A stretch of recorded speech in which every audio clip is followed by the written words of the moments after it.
As-tu un problème d'acceptation de la perte? Si c'est ton cas, je t'explique dans cette vidéo pourquoi ça va t'empêcher de gagner sur le long terme en trading et comment tu vas pouvoir modifier ça. Bonjour, ici Frédéric Langourieux, ton coach mental en trading. Aujourd'hui, j'aborde un sujet crucial en trading et qui pose énormément de problèmes, je le vois, à beaucoup de traders au départ et même encore longtemps après, pendant des années, parfois, et même beaucoup, n'arrivent jamais à régler ce problème. Et pourtant, c'est une étape indispensable pour devenir un trader gagnant sur le long terme. Ce problème, c'est l'acceptation de la perte. Alors, ça peut paraître paradoxal de dire on doit accepter la perte pour pouvoir gagner.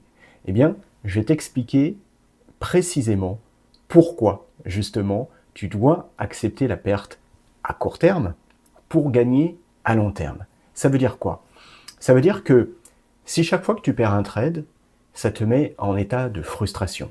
Ça te met en état peut-être même de colère au bout de plusieurs trades qui sont négatifs.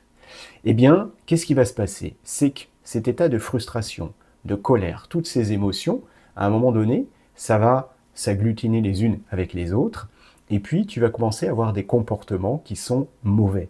Le revenge trade, le tilt, et donc, quand tu arrives dans ces comportements-là, qu'est-ce qui se passe? Eh bien, finalement, au lieu de récupérer ta perte, tu vas au contraire en faire d'autres.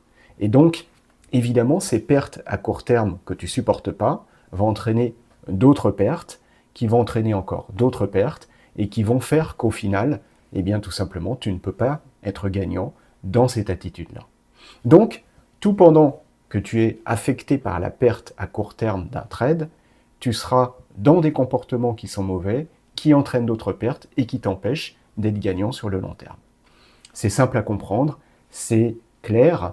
En fait, à partir du moment où la perte provoque des émotions chez toi qui sont effectivement quelque chose de difficile à supporter sans que ça change ton comportement par la suite, eh bien, c'est foutu, entre guillemets. Donc, ça veut dire quoi? Ça veut dire que tu dois passer à tout simplement une réaction émotionnelle qui est quasiment neutre, voire absente, lorsque tu perds un trade. À ce moment-là, évidemment, si tu ne réagis pas et que ça ne te fait pas réagir, qu'est-ce qui va se passer? Tu vas continuer à faire ton boulot, ton trading comme il faut, sans différence de comportement par la suite. Et si ta méthode est bonne, ton setup est bon, eh bien, les choses vont se rééquilibrer d'elles-mêmes. Évidemment, puisque quelque part, ta méthode, normalement, te permet d'avoir ce qu'on appelle un edge, c'est-à-dire un avantage sur le marché, où statistiquement, si tu fais quelque chose tous les jours de cette manière-là, tu vas gagner. Donc, si tu gardes le bon comportement, la bonne méthode, le bon setup, tu fais bien les choses, sur le long terme, tu vas être gagnant. Et ça, une fois que tu l'as réellement intégré en toi, et que ce comportement réactionnel qui t'empêche aujourd'hui justement de continuer à bien faire les choses, c'est ça l'ennemi, eh bien tu vas pouvoir commencer à changer ta vision des choses. Et en même temps, si tu t'inspires un petit peu du sport de haut niveau par exemple, on va parler du tennis. Moi je connais bien le tennis, c'est un sport effectivement que j'ai pratiqué pendant des années, il y a un aspect mental fort et on retrouve exactement la même difficulté. Regarde ce qui se passe chez les grands champions. Est-ce qu'ils s'énervent lorsqu'ils loupent un point? Est-ce qu'ils s'énervent lorsqu'ils perdent un point? Ça peut arriver chez certains, mais de manière générale, c'est très rare. Ils restent stoïques et en fait, l'attitude, la bonne attitude pour pouvoir gagner le match, c'est de ne pas s'énerver justement sur le point qu'on a loupé. C'est de ne pas s'énerver parce qu'on a loupé un jeu ou même parce qu'on a loupé un set.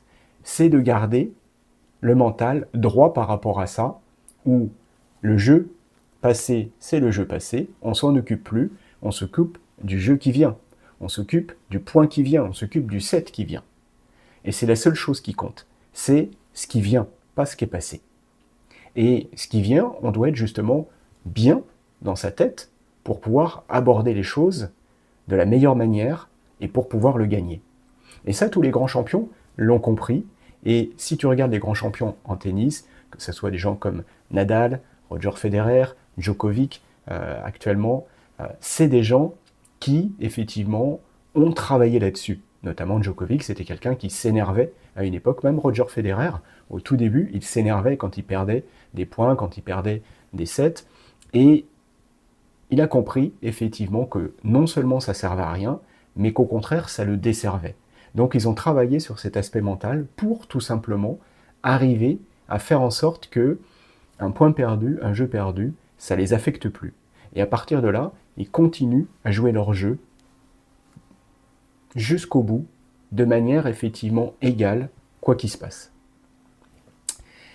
Et là, tu peux te servir justement de cet exemple, toi, en trading, parce que si tu comprends effectivement que la seule chose qui permet d'être gagnant sur le long terme en trading, c'est de continuer tous les jours à faire ce que tu dois faire, sans justement dévier de cette trajectoire à cause de tes émotions. Donc, un trade perdant, eh bien c'est un trade perdant, on s'en fout, next, on passe au suivant, et le trade d'après sera gagnant ou perdant, mais même chose, et on passera au suivant, etc., etc. Et en fait, aucune émotion par rapport à ça, parce que un trade perdant ne t'empêche pas d'être gagnant. C'est-à-dire que, un peu comme au tennis, c'est pas parce que tu perds un point que tu vas pas gagner le jeu. Si effectivement tu perds le jeu, eh bien c'est pas pour ça que tu vas pas gagner le set. Et si tu perds le set, c'est pas pour ça que tu vas pas gagner le match. Donc, quelque part, jusqu'au bout, on continue à faire les choses. Et parfois ça passera, parfois évidemment ça passera pas. Mais la seule chance que tu as d'aller jusqu'au bout et que ça passe, c'est justement de ne pas s'énerver, de ne pas effectivement quelque part lutter contre cette perte, mais c'est plutôt effectivement chaque fois de la mettre au passé et puis de passer au jeu suivant ou au point suivant et pour nous en tant que trader au trade tout simplement suivant. Et la meilleure chance que tu as tout simplement de rectifier ton score, c'est d'être hyper sélectif derrière. C'est surtout pas de se rejeter sur le marché ou le prochain trade dès que tu peux. C'est au contraire d'être beaucoup plus sélectif, d'être beaucoup plus vigilant et de faire encore mieux les choses. Et pour ça, évidemment, il ne faut pas être sur l'émotion. Donc, il faut que tu travailles absolument cette capacité à laisser partir les émotions, à devenir de moins en moins réactif émotionnel. Et bientôt, sur la prochaine vidéo, je te parlerai d'une méthode extrêmement efficace, justement, pour pouvoir travailler sur le fond de tes émotions et de pouvoir faire ça et de régler ce problème définitivement. Je te souhaite une excellente journée. Pense à liker la vidéo. Abonne-toi si tu veux être prévenu de la prochaine vidéo. C'est hyper important parce qu'autrement, par défaut, tu ne seras peut-être pas prévenu et tu n'auras pas cette occasion. Je te dis à très bientôt. Bonne journée à toi. Bon trade.